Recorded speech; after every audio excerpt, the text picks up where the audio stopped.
आज के इस वीडियो में हम कक्षा 7 के जो है संस्कृत विषय बतलाएंगे। ठीक है, अर्धवार्षिक जो परीक्षा होंगे आपको 19 सितंबर को, उसी के हम प्रश्न पत्र लेके आए हुए हैं। ठीक है, तो इसी प्रश्न पत्र को हम हल करेंगे। ठीक है, आपको समय मिलेगा 2 घंटा का। ठीक है, और पूर्णांक रहेगा कितना, 50। तो 50 अंक का आपका जो है परीक्षा होगा।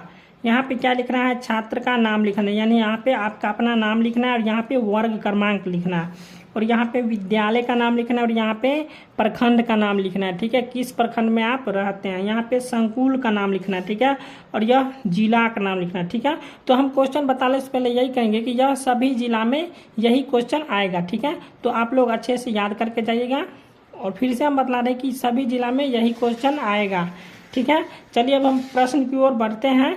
तो यहाँ पे देख लीजिए लिखा हुआ वीक्षक का हस्ताक्षर। यहाँ पे आपको कुछ नहीं करना है, यहाँ पे भी कुछ नहीं करना। ठीक है, यहाँ पे मूल्यांकन करता हस्ताक्षर करेंगे और यहाँ पे आपको 50 में से कुल कितना अंक आया है वो यहाँ पे लिखाएगा। ठीक है, तो निर्देश में देख लीजिए कि इस प्रश्न पत्र में कुल 5 प्रश्न है, प्रत्येक प्रश्न का उत्तर देना अनिवार्य है। ठीक है, तो 5 ही प्रश्न दिया गया आपको, इसमें प्रत्येक प्रश्न का उत्तर दे रहा है। तो चलिए अब हम प्रश्न बतला देते हैं।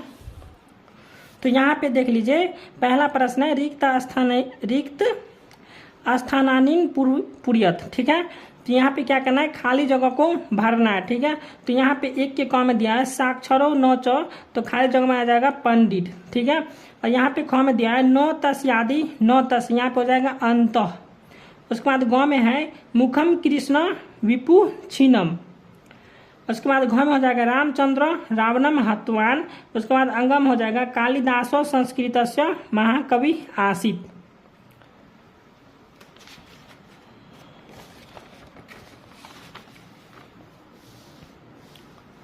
अब दूसरा प्रश्न है सत्यम असत्यम वा लिखत, मतलब कि यहाँ पे दिया हुआ है क्वेश्चन, इसमें क्या है, सत्यम और असत्यम लिखना है। ठीक है, तो यहाँ पे जैसे दिया हुआ है क में अगस्त मासे 31 दिवसा भवंती, यानी कि अगस्त महीने में जो है 31 दिन होते हैं, तो यहाँ पे सत्यम हो जाएगा। ठीक है, यहाँ पे सत्यम लिख दीजिएगा।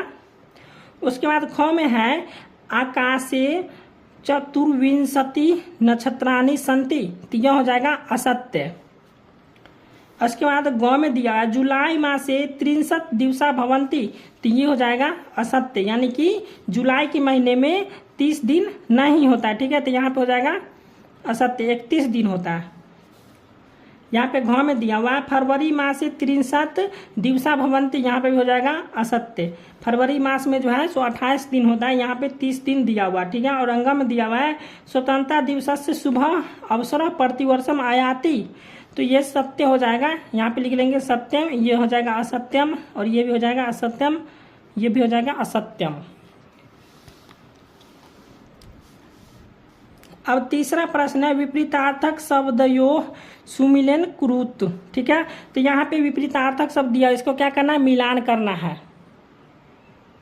तो यहाँ पे अ में दिया है क में इतः, इतः का हो जाएगा ततः। ख में दिया ऊपरी, ऊपरी का हो जाएगा अदह, और ग में दिया आम, आम का हो जाएगा न, और घ में दिया आदि, आदि का हो जाएगा अंतः, और अंग में दिया मम, मम का हो जाएगा त्व।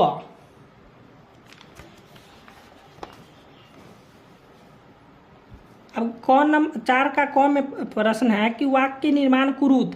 ठीक है, यहाँ पे क्या करना है, देवह का वाक्य निर्माण करना है। ठीक है, तो हम यहाँ पे लिखे हैं देवह का वाक्य जो है, देवह सदैव उपकारम कुर्वन्ति, यानी कि देव जो है सो सदैव आपको उपकार करते हैं। ठीक है, और यहाँ पे वृक्ष है, तो वृक्ष अस्माकम वातावरणम शुद्धम करोति, तो वृक्ष जो है सो क्या वातावरण को शुद्ध करते हैं। ठीक है, तो यहाँ पे नैनम है, तो नैनम का लिखा तम नैनम सुंदरम असी।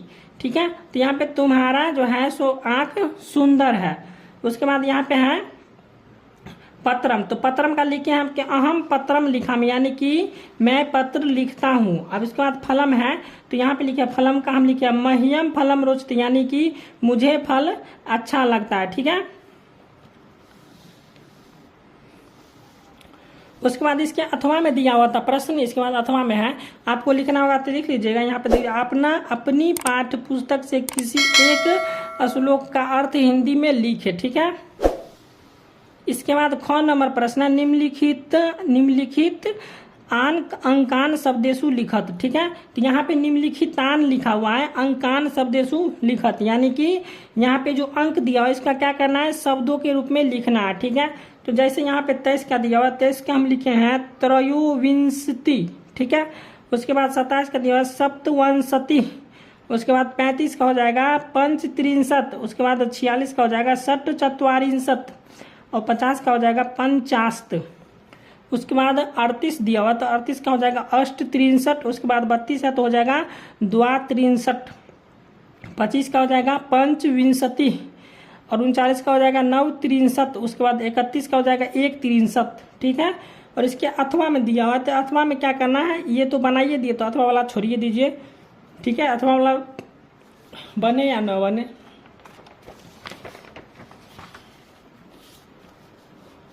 देख लीजिए अथवा वाला प्रश्न क्या लिखा हुआ है।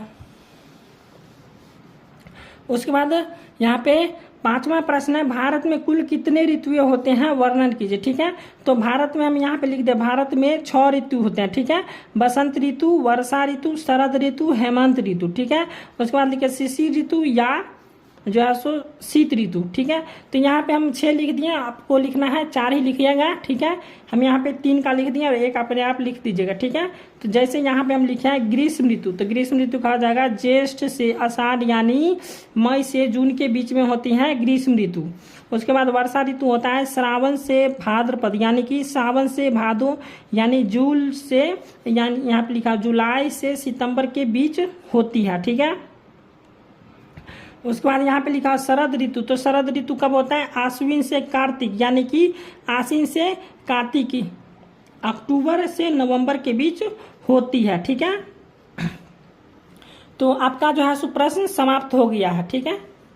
वीडियो अच्छा लगा तो वीडियो को लाइक और चैनल को सब्सक्राइब कर दीजिएगा। तो आप लोग चैनल को सब्सक्राइब नहीं करते हैं